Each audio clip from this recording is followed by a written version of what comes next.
No worries. I'll be editing the clips and everything. I think we're gonna have the last 15 minutes be videos. So I interviewed Gillian and Derek over from the Flood Protection Authority. Yeah, So Jerry and Gillen and yeah, Derek Bays. and Very then good. you're my third interview. I'm trying to get Miss Wilma, but seems like she has a very hectic schedule. So I'm trying my best to get her.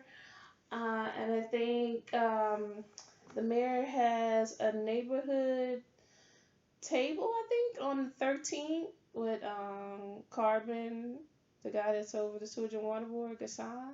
Yes, Gassan Um, Corban. Yeah, he's my boss. yeah, and God, the guy that's over the Public Works and someone else. Keith LaGrange and Ramsey Green, Yeah. probably. So Yeah. I'll be going to that, and hopefully I can grab him for a question or two. So yeah, it should be good stuff. All right. Um, so I guess we can get started with just stating your name, your position, and some of the basic responsibilities um, that you're responsible for. All right. So my name is Robert Turner, um, and I'm the General Superintendent for the Sewage and Water Board of New Orleans. And my office is responsible for all operational matters for the Sewage and Water Board. That would include water treatment, wastewater treatment, water distribution, wastewater collection, and drainage. Gotcha. Okay, and I'm just gonna go through this list. So, during crisis management or emergencies, what do you consider to be the most important attribute in your leadership position? Hit record again. Here we go. All right. Well, during emergencies, I serve as the incident commander. So we follow the NIMS protocol for dealing with emergencies such as hurricanes Okay. and things such as that. Um, as far as attributes are concerned, I would say that generally speaking, um, my style of leadership is to bring people together um, and form teams to accomplish tasks. In emergencies, the NIMS system is set up to do that rather quickly. So depending upon the magnitude of the emergency, you can expand or contract an organizational structure in order to meet the demands of the event. Okay. Um, with regards to crisis management, I'm not many people enjoy crisis management. I certainly don't enjoy that. But in the position that we're in today here at Sewage and Water Board, unfortunately, we have to deal with crises on a much more regular basis than perhaps many other utilities, primarily because the age of our system and the age of our equipment. We have drainage equipment that was first installed back in the early 1900s, still in working condition today. Um, Not to say that it doesn't break down, but obviously we have to take care of that. Unlike most other water utilities, we have to generate our own electric power here um, because our equipment is so old. It uses electricity that we can't buy from the local um, electrical utility provider. And so because of that, we have our own power plant. Again, we have some turbines that we use to generate some of that power. That equipment, um, one of those turbines, I think, was originally built in Theodore Roosevelt's administration back around the turn of the century in the very early 1900s. So, a lot of things happen to that old equipment over time, and if we have an outage on a big piece of power generating equipment or major drainage pumping stations, that forms a crisis, whether it's raining or not, and we have to make the necessary repairs rather quickly to that. And of course, during significant rain events, which we seem to be having much more frequently lately, Typically, a lot of those turn into a crisis management situation if particularly if the rainfall totals are exceeding, 2 to 3 inches in a very short period of time. Right, right. So you mentioned teams. Can you elaborate more as far as what type of people are composed of the teams? Sure.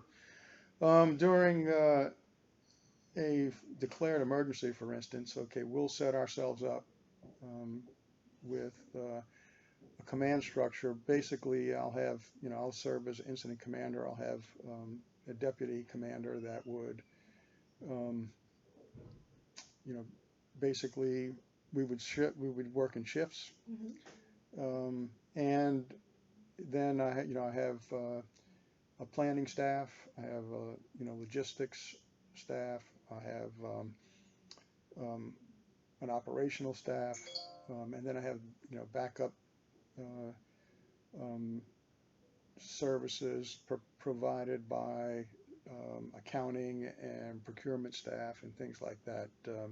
So it's fairly well defined for those types of emergencies. Hmm.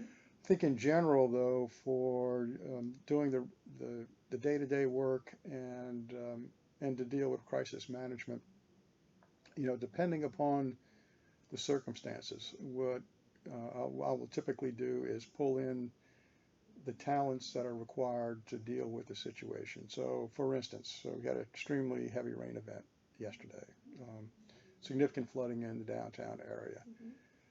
So today we'll be doing a number of things. So we'll bring in people from the field. So we'll schedule a meeting. We'll call it an after-action review. So we'll have on that team we'll have people that are out in the field doing investigations right now, bringing in that information. We'll have engineering involved for technical assistance. I'll have the drainage pumping station superintendent and his two um, assistants here to talk about the performance of the pumps and any issues that came up and how we deal with those. We will have our networks chief at that meeting to discuss any issues that came up during the event for, say, our sewer collection system where we might have had any overflows. Um, we will also have present our power generating group, uh, primarily turbine engineer and operations chief, to talk about issues involving power generation and power distribution. And so we'll get all those people together in a room for several hours, and and we all act together as a unified team. So each one of us will bring a specific talent to the table, and we will lay out the problems and the issues that we saw, and then decide which ones we are able to tackle, and then make the assignments to the appropriate people, and then follow up. And so um, I would say this, that we have a considerable amount of talent here at the Sewage and Water Board. Some very good people, and they perform very well in a team atmosphere. They work together well. Right. That's always awesome, and it's key definitely for emergency situations and just all around, Yeah. management. So, from your experience in New Orleans during Katrina, I'm assuming you were here, or any other disaster zones, do you have any tips or insights that you could share or would like to share? Sure. Um, Depending upon an individual's position in the organization, I think the first thing is taking care of your family, particularly if you're an essential personnel. So if you know that you're going to have to work during an emergency, you need to have a plan, a well thought out plan far in advance of the actual emergency to make sure that your family is in a safe place and is taken care of during that emergency while you have to work. And so um, that always has to be one of the top priorities, is because First of all, you don't want to keep your family in harm's way. For instance, if we have a hurricane approaching the city, that it could cause significant damage. Um, the other thing is, during extreme emergencies, people get um, excited, try to do things quickly. Um, so we always have to make sure that we keep safety in the forefront of our minds. Um, so that has to be one of our major guiding lights whenever we're out there, dealing with, problems. The other thing is, having a plan in place ahead of time is very important, um, because in developing that plan, it forces one to think about the various things that could go wrong and how you might deal with them. However, every single disaster or emergency is different, and you should not think that your plans are going to always be comprehensive enough to cover every single thing that comes up. So you need to be flexible. That's an extremely important part of working through an emergency. And I think the other important thing is to trust your staff. Um, you know, they're out there um, working, seeing what's going on. Um, if you've done a good job of assembling a good staff, that you got good people in places where they can affect the situation in a positive way. Um, so in effect, I guess what I'm saying is don't micromanage during an emergency. And then the last thing is, collect as much information and data as you can before making a decision, but every decision has to be made timely. Sometimes you can't have all the information at your disposal, so don't procrastinate. Under emergency conditions, you're forced to make emergency decisions with the best information that you have available, and that's what you have to do. Right. So post Katrina, were there any operational changes made in the flood management systems? For example, the pumping system, levee operations, or water level management? Yeah, I really can't talk too much about the Sewage and Water Board because I wasn't working here then. Okay. But I will say that yes, I think one of the primary things that changed after Hurricane Katrina was the realization that particularly for um, hurricane type situations where we're having to deal with storm surges, um, you know, it became crystal clear, I think, to everybody that um, we had to treat the flood defense system as a system as opposed to individual segments and projects. And we had to throw away the idea that parish boundaries were, the limits of a particular jurisdiction's responsibilities, because the system spans across jurisdictional boundaries. Water doesn't know those boundaries exist, and so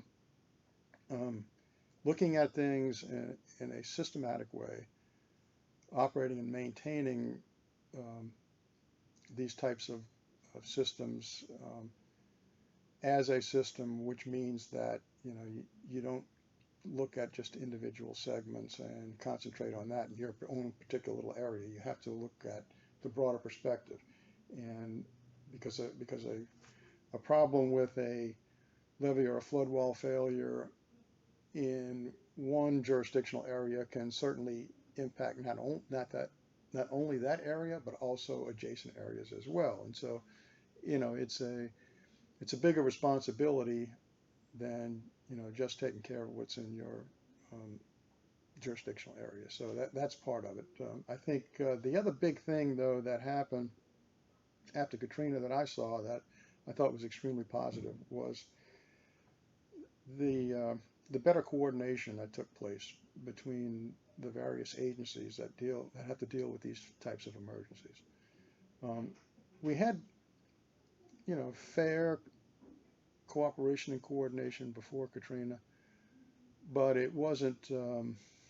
I wouldn't say it wasn't excellent. It was okay, but it wasn't excellent. I think after Katrina, particularly with the coordination that takes place with federal agencies like the Corps of Engineers, to some extent FEMA, and the local and state agencies, such as the various city or parish governments, the various levee districts, and the state Coastal Protection and Restoration Authority. Those relationships became much closer, and that coordination became much tighter, and it has yielded, I think, excellent results over time.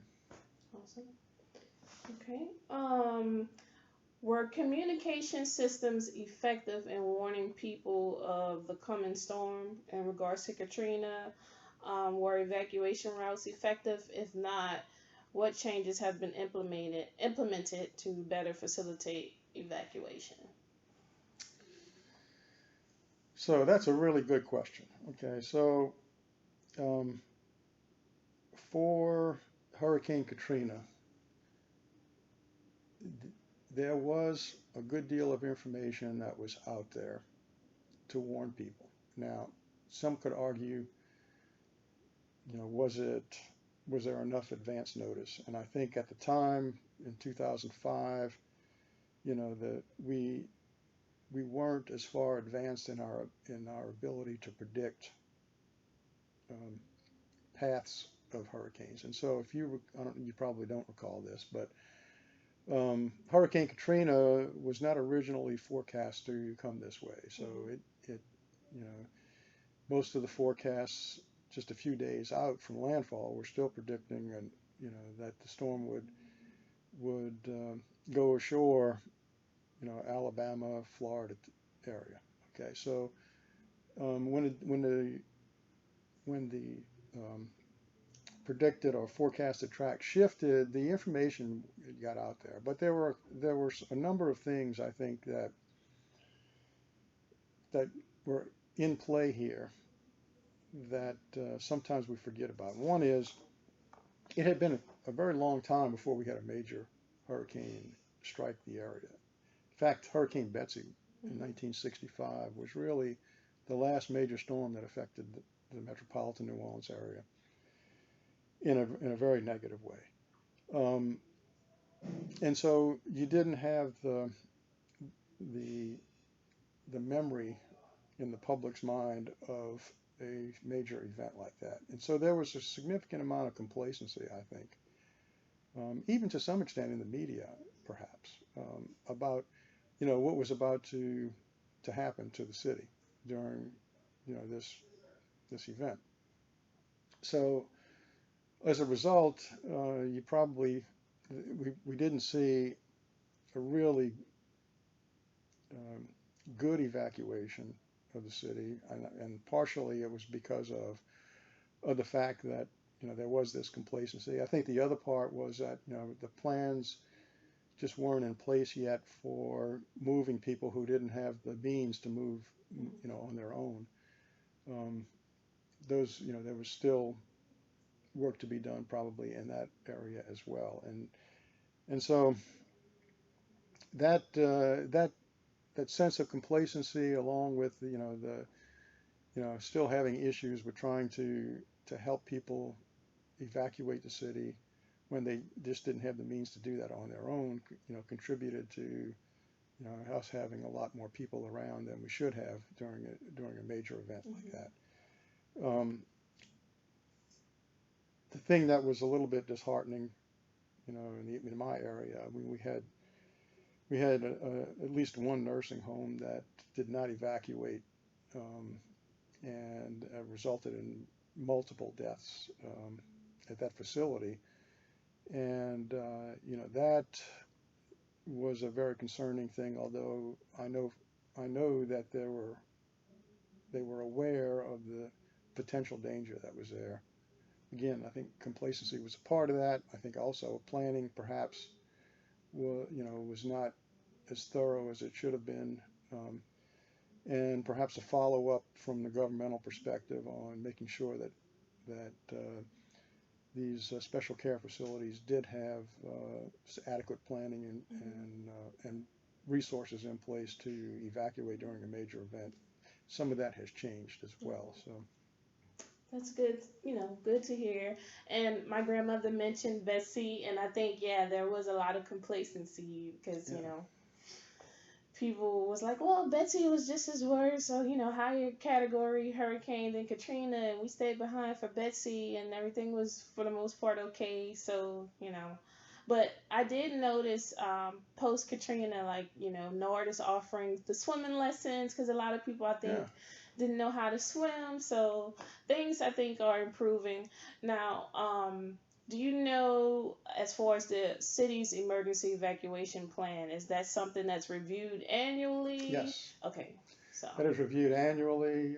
In fact, this year the mayor had a retreat up in central Louisiana where the key people that deal with emergency situations actually spent 2 days over the weekend away from the job to review all those plans, make recommendations for changes, talk about coordinating between agencies, all those things. In worst case scenarios, I'm assuming. Yes.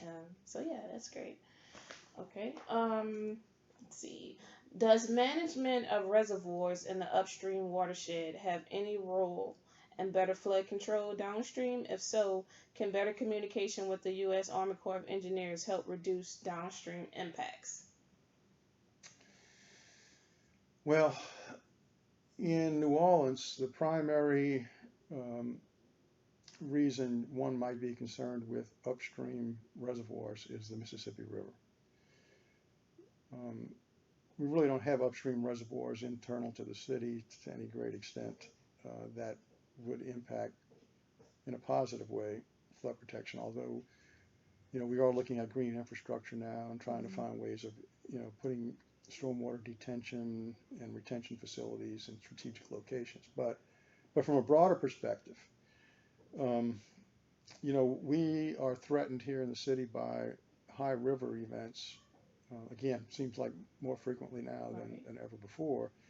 We just came off of a record flood fight in the Mississippi River.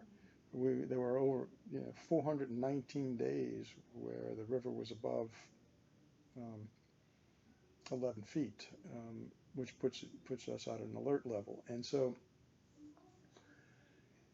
that we are kind of lucky, I guess, in a way, because after the 1927 flood, the federal government decided that there was a federal interest in providing some type of flood protection. That started the Mississippi River and Tributaries Project, and and there are major upstream reservoirs on the Ohio Valley I know of, and the river flood defense system was designed so that you could let water out of certain areas in the river and to reduce the flows in certain areas. And so we have incorporated into the Mississippi River and Tributaries Project multiple spillways um, that can be pressed into action. And in Louisiana, for instance, we have the Bonnie Carey Spillway, which was operated here successfully again this year, twice this year, first time ever, twice in a single year, I think. Morganza floodway, upriver from us. Um, and then you have another, I think, Bird, uh, Bird Point, I think it is up further north, where they actually can blow a section of levee out to let water out of the river up there, all with the idea of controlling the flows in the river so that they don't get, you know, they don't cause flooding in various areas. And so that project was well planned, I think, particularly for its time, and is serving us well today. And it's probably got well, maybe a 20-to-1 benefit cost ratio when you look at Mm, the damages that it has avoided over the years. that's awesome. So, knowing that Mother Nature will strike again, obviously, what measures have been put into place to promote resiliency, as well as foster or just better recovery efforts in the event of another severe event such as Hurricane Katrina? Well, there's a couple of things that have happened in the um, flood defense system for storm surge associated with hurricanes. First, design criteria that the U.S. Army Corps of Engineers uses to design levees and flood walls in particular for these types of coastal events has changed significantly since Katrina. And um, factors of safety have been changed, as well as specifications for types of materials that are used, all those things. And so um, that's that's been a positive thing, and the Corps is even looking at this now.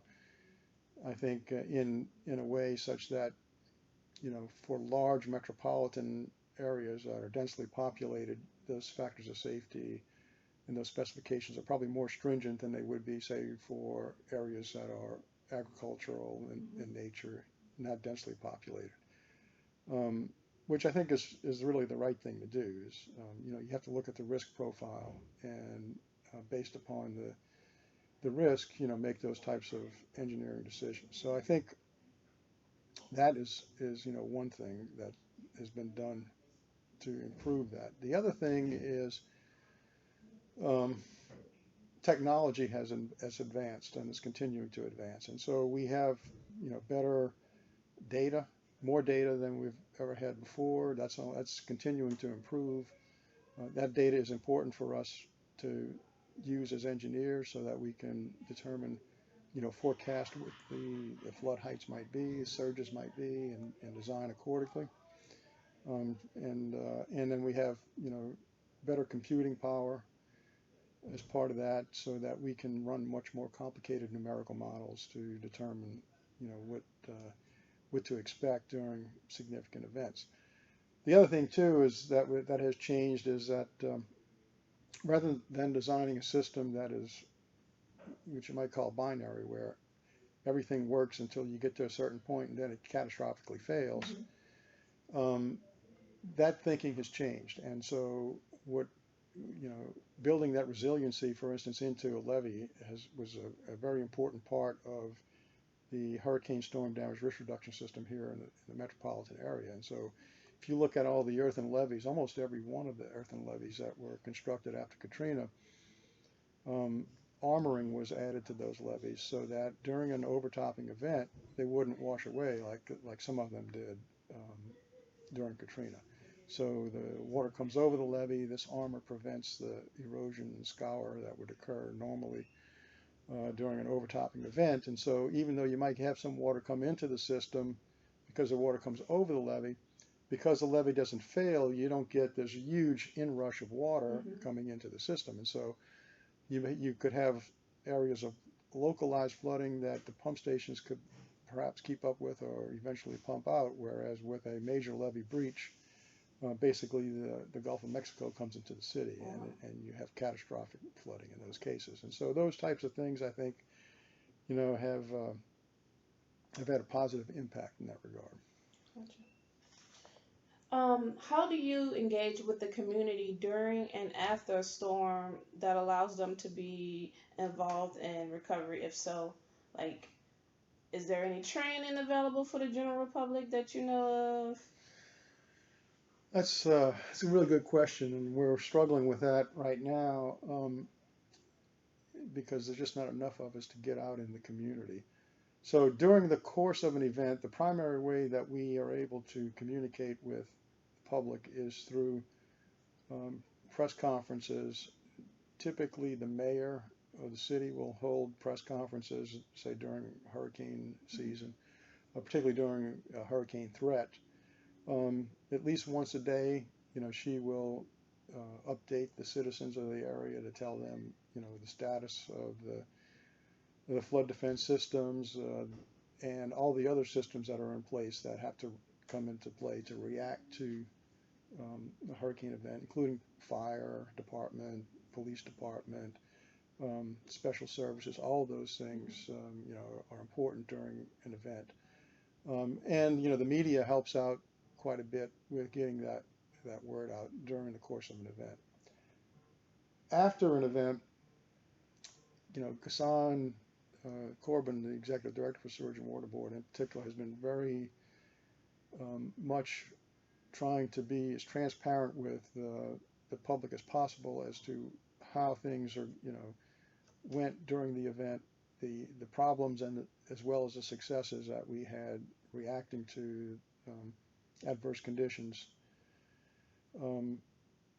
And that's, it's an important thing because, we have to try to regain trust in the community. That's a difficult thing to do once you lose that.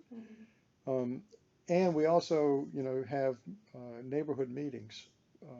So when if a neighborhood groups requests our presence to talk about an issue or to make a presentation, then, we get out into the neighborhoods, meet the people, give presentations to try to educate people on how the drainage system really works, what the limitations of the drainage system are, what to expect during an event, and listen to their input. I mean, that's a really important part of this, to hear what they're saying, what their concerns are, and then take that information back here to see if there's anything that we can do to affect a positive change in that regard. Okay. Have you changed the way you disseminate information on a regular basis as a result of Katrina, to improve community response before, during, and after? I mean, I think we are all doing a better job of that. I think, what I saw prior to Katrina in some cases was, a fear that some people had of telling the public what the potential consequences were of a major event, and it really wasn't out there and discussed very much prior to Katrina. In those years, well, in the years immediately following Betsy in 1965, there was about a 5 or 6 year period in there where people were, listening and responsive, and there were activists out there saying, yeah, we're building a new system, but it's not good enough. And so there was some of that there in the early days after Betsy, but that kind of died down quite a bit over the years. And and there was this feeling that, well, maybe we shouldn't tell people, just how bad it is. I never really felt like that. I always felt that people should, understand that when they live here in New Orleans or other coastal cities, you have to be willing to live with a certain amount of risk, because the government and the defense systems that are in place cannot protect us from any event that comes along. And I think that's one of the big things that has changed, and that is people are willing now to stand up on a consistent basis and say, yeah, we have a system, it's pretty good, but it cannot protect us in every single event. So, you just have to accept that if you want to live here, and deal with it. And the way that you deal with it is to have your own plans in place so that when these types of events occur, you're able to keep yourself, your family, and your friends safe. Gotcha. Let's see, I think I've asked this one already. Are there any websites or helpful pamphlets or booklets you can suggest to anyone who may want to learn more about the systems at play, emergency preparedness, and so forth? Yes, I think NOLA.gov is a website that has a lot of good information on it. There are some links on there that can help people plan for these types of emergencies. The state GOSEP, that's the Governor's Office of Homeland Security and Emergency Preparedness, has a very good website as well that has a lot of good information for the public as to, when when you should make your plans, how you should make them. Um, it also provides resources, and information on, how you can evacuate if you don't have a car, where are the places that you can go to evacuate, those types of things. And so I would say that is key. I think the Red Cross also has some good information. They have, I know I've seen them hand out pamphlets and things like that before. Um, so they deal with emergencies, all the time as well, and so they've got some pretty good experience and some good advice on what to do in case of an emergency. Okay. And I think one of the things too that's really important. I mean, all these sites are good, and particularly for advanced planning and for trying to keep track of what's happening. But the news media plays a really big role in getting the word out during, in advance of an emergency. And so I would say that, people should, pay attention to what's going on, in the media, and in particular what the elected officials are saying. So if an elected official is calling for evacuations, it's no joking matter. It's serious, and we have to take it as such and implement our plans to keep ourselves safe. Okay. Is there anything that you would like to share or discuss that we haven't discussed already? I think you've done a pretty good job asking questions, so Okay. I think we got it. Great. Thank you so much. All right, very good. Shot to the point. Yeah, I mean, I'm planning to do a tour. I have to call Gillen and try to set that up, but I noticed on the website that there I could set up a tour. Um, but yeah, I mean, I didn't realize the water industry. I've only been in the industry for about a year, 4 months. But I didn't realize it was so like vast and it's very interesting. So It is, yeah. it is. So it's a great career, Mm-hmm. for somebody that's interested in that. And Yeah. there's a lot of opportunity. There's a big need right now for people to step into this industry and, you know, take some leadership roles to move us forward here, particularly here in this city. Yeah. I'm a process operator for Kenner with Viola wastewater treatment plant. So actually just got my 3s yesterday in the mail. All right. Yeah, I'm taking my 4s. On the 27th, I go to WEFTEC. I'm leaving on the 19th, which WEFTEC this year is in Chicago. Every other year is in New Orleans. And so our group is obviously presenting on crisis management. And I come back on that Wednesday, and then the test is Friday in reserve. Well, good luck. So yeah, it's fast paced.